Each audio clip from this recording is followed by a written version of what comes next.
Inteligência Artificial, aula 9.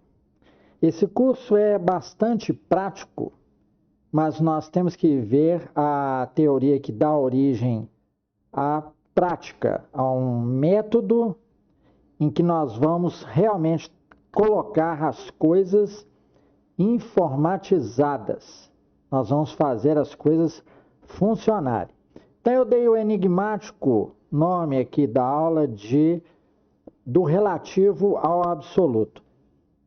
Vocês vão entender. Eu vou colocar as coisas e vocês vão guardando no buffer de memória aí. Olha, a teoria mais moderna que demonstra o funcionamento da memória em torno da checagem de padrões, o fato de você achar entre as coisas um padrão, né? Coisa que facilita demais a gente fazer programas e sistemas, é isso. Você achar um padrão. A partir daí você fala assim, opa, agora eu tenho como começar um método, né? Então a teoria mais moderna que existe agora é essa HTM, Hierarchical Temporal Memory, memória temporal hierárquica, de um tal de Jeff Hawkins, né? Os nossos neurônios, né, nesse método dele, pelo menos, né, não precisa ser a realidade, né? Precisa ser a realidade de um modelo.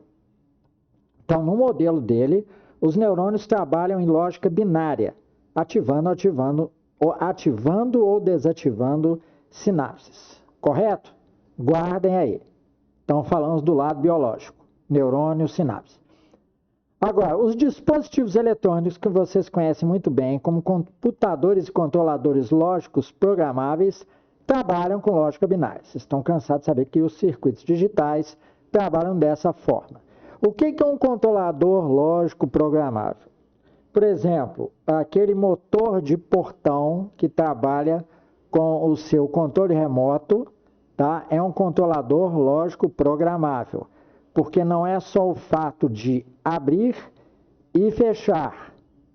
Ao abrir, ele tem que ir desacelerando à medida que ele chega à posição de totalmente aberto. E ao fechar, mais ainda, tá? À medida que ele vai chegando no batente, olhem o nome, batente do portão, né? Ele tem que ir reduzindo a velocidade, porque senão ele vai danificando aquela estrutura predial, né? E um belo dia vocês veem o seu muro cair de tanta batida, tá? Ele age como um ariete, o portão, quando está fechando, ele dá um golpe, né? Então agora, como compatibilizar uma lógica binária de sim ou não, ativado ou desativado, 0, 1, com a relatividade das grandezas do nosso dia a dia? Vou dar um exemplo para vocês. Sensação de calor, né? Todo mundo fala assim, tem quente e tem frio. Aliás, não existe frio. O frio é só ausência de calor. O que existe são gradações de quantidade de calor que um material tem, né? Mas a gente lida com isso, né? Quente ou frio. O que é morno? Qual é a temperatura que vocês acham que um objeto tem que estar para ser chamado de morno? É o que não queima a mão? Qual o valor dela, né? Por que um fogão tem fogo baixo, médio, médio alto e alto, né? Como é que nós vamos lidar com esses relativos? Quando fizeram isso, né, quando fizeram o fogão e essas gradações, deviam ter colocado só quente e frio. Concordam comigo? Bem, então, como é que nós vamos lidar com relativos?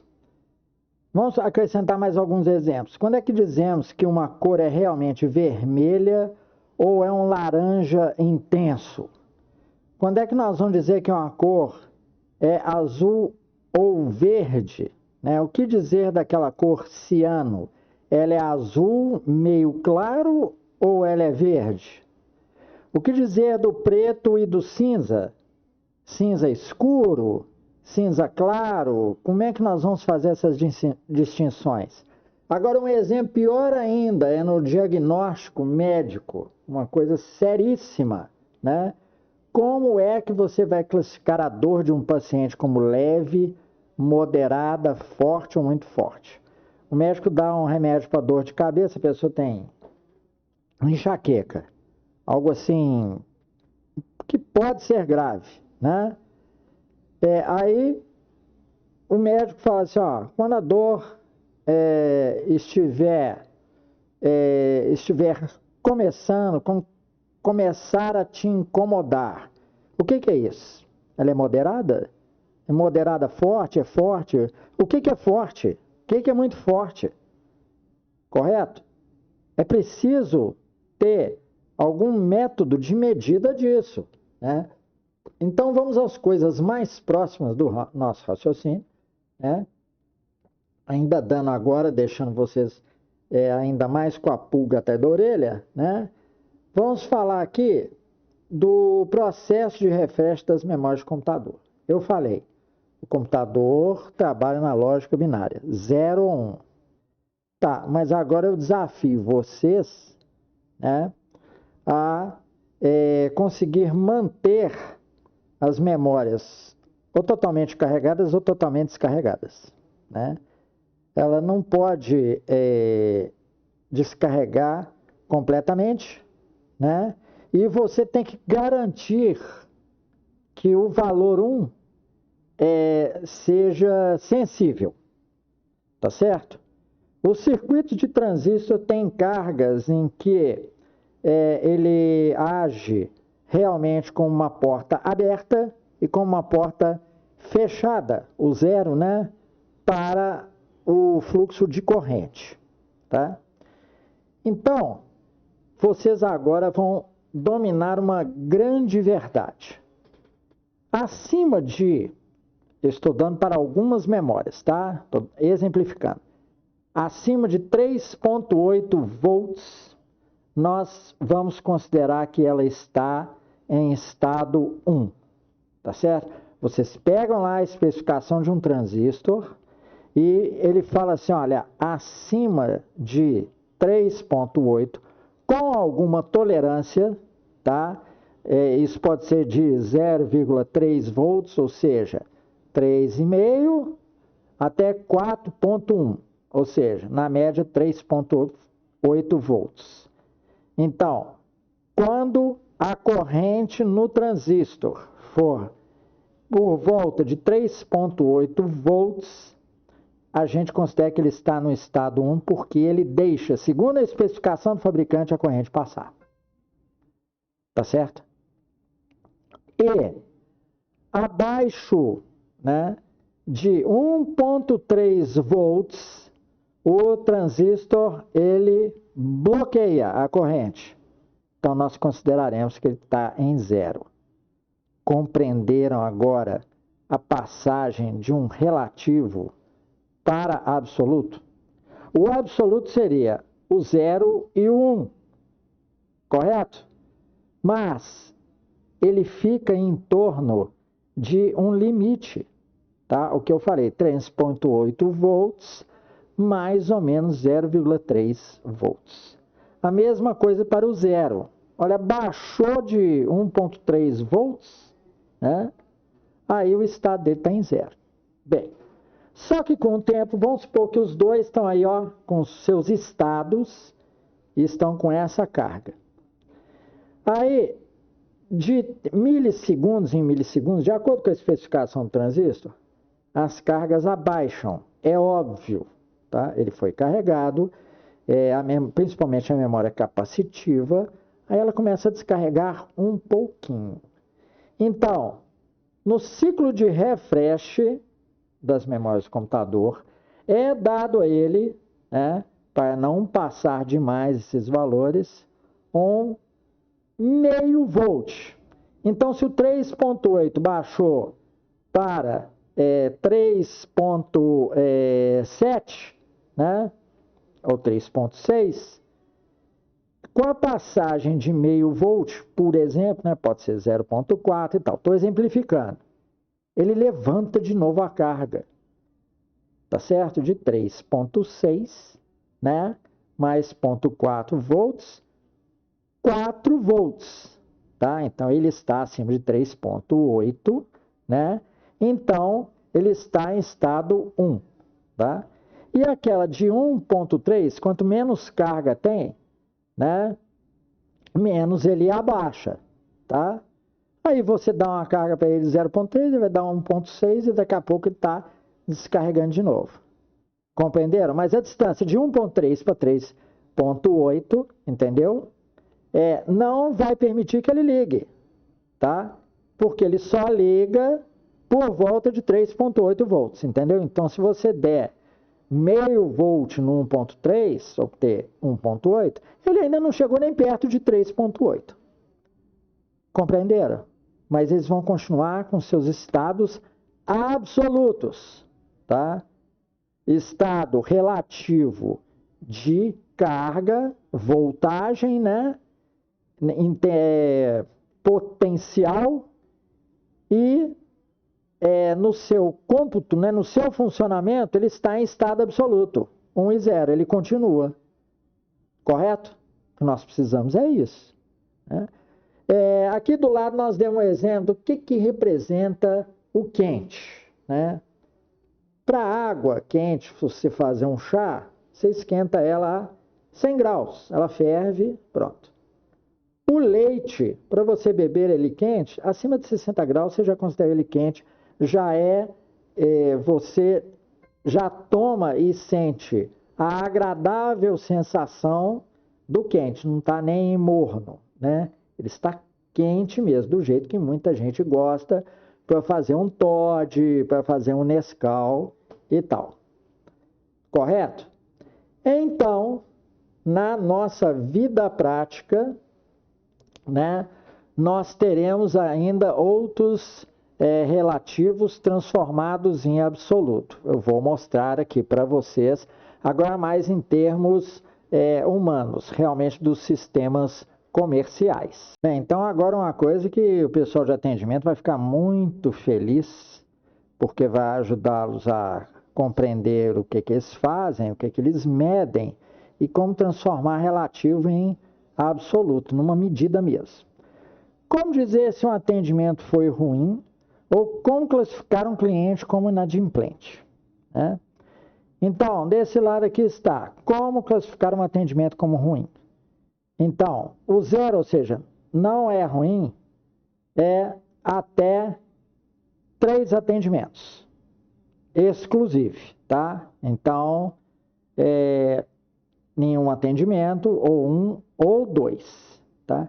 Chegou no 3, precisou de 3 ligações, né, para atender o cliente, então o atendimento foi ruim, insatisfatório. Tá certo? Vamos para o lado aqui para classificar um cliente como inadimplente.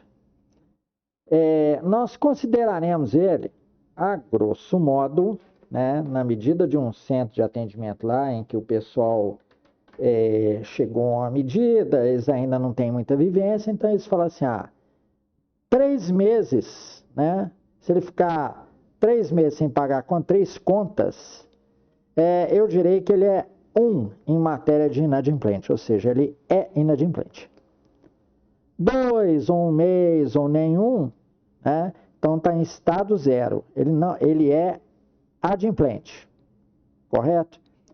Só que neste caso aí, a inteligência artificial, ela se baseia num padrão e para fazer padrões, nós não podemos lidar com apenas um parâmetro, tá? O parâmetro de número de meses, né, de inadimplência é uma coisa assim, imagina, ele te pagou desde o início de um contrato durante 4 anos, 48 meses, ele pagou em dia, tá certo? Aí passaram esses 3 meses, alguma dificuldade econômica, algum fenômeno socioeconômico da sociedade. Aí o que aconteceu? Ele ficou 3 meses atrasado, tá? Então, isto aí tem que ser uma medida a ser comparada com o tempo de contrato, período máximo, né, que ele ficou já inadimplente, correto? Há mais ou menos 10 meses, ele também experimentou uma situação dessa, de ficar 3 meses sem pagar, correto? Então, tem que considerar a vida dele, o tempo de contrato, né? Há quanto tempo ele experimentou uma situação semelhante. Então, é preciso fazer uma equação inteligente. O nosso serviço de atendimento 0800, em geral, ele é muito burro, correto? O cara está com a fidelidade, né? Tem 10 anos de contrato com uma empresa e por causa de 3 meses vai cortar o negócio dele porque ele ficou inadimplente 3 meses, né? Isso é realmente uma violência. E é claro que o cara vai querer regularizar a situação dele. Então, tem que se bolar escalas, parâmetros combinados, tá? Porque um só parâmetro não diz nada. No caso aqui, vocês não devem ter percebido, da água e do leite, o que representa o quente? São 2 parâmetros. Tipo de líquido ou substância ou meio e temperatura. Então, são 2 parâmetros, né? A mente humana, ela é meio pobre mesmo. Quando o negócio começa a dar trabalho, uma combinação detalhada, o pessoal geralmente desiste, fala assim, não vamos fazer desse jeito não, porque isso vai dar trabalho, isso é complicado, né? Se a equipe que decide essas escalas, esses critérios, esses parâmetros, é boa, é positiva, vai enfrentar um outro problema agora com a equipe de TI. Porque a equipe de TI, se o negócio ficar um pouco difícil, principalmente dos anos 90 para cá, eles vão falar assim, isso não dá para fazer não. E em informática, tudo dá para fazer, tá certo? Hoje em dia nós temos controladora, nossa geladeira é informatizada, né? Micro-ondas, olha o que nós fizemos até hoje, né? Nós temos portões eletrônicos, sistemas inteligentes para ficar ligando a luz da nossa casa para parecer que tem gente em horários aleatórios, né? Nós temos sensor de presença, alarmes, nós temos câmeras à distância para monitorar lugares em que a gente deixa assim, entre aspas, abandonado, né? Como casas de praia, sítios e tal, e vem um profissional do século XXI te falar que aquilo é difícil ou é impossível, tá? Vocês não engulam isso não, porque tudo dá para fazer, tá? A quantidade de tecnologia disponível depois dos anos 2008 agora é inimaginável, tá? Nós temos hoje de tudo. Vocês vejam os alarmes de prédio, eles podem ficar 2 horas sem energia, tá lá, tem uma bateria que não é muito grande e mantém aquilo funcionando, tá? Nós temos controle remoto de computadores, possibilitou o home office e tal. Então, nenhum de vocês deve engolir esse discurso de que é difícil, nós não sabemos controlar tantos parâmetros e tal. Correto? Tem que ser feito, né? Até 3 parâmetros é tranquilo para fazer, né? Tudo envolve lógica e a mente humana é capaz de dominar isso. Qualquer dúvida é só consultar a internet, tá bom? Bem, então eu acho que ficou claro para vocês como se transforma relativos em absolutos. É só utilizar critérios, parâmetros e faixas ou escalas. Correto? Então, aqui finalizamos a aula 9. Muito obrigado pela sua atenção e paciência.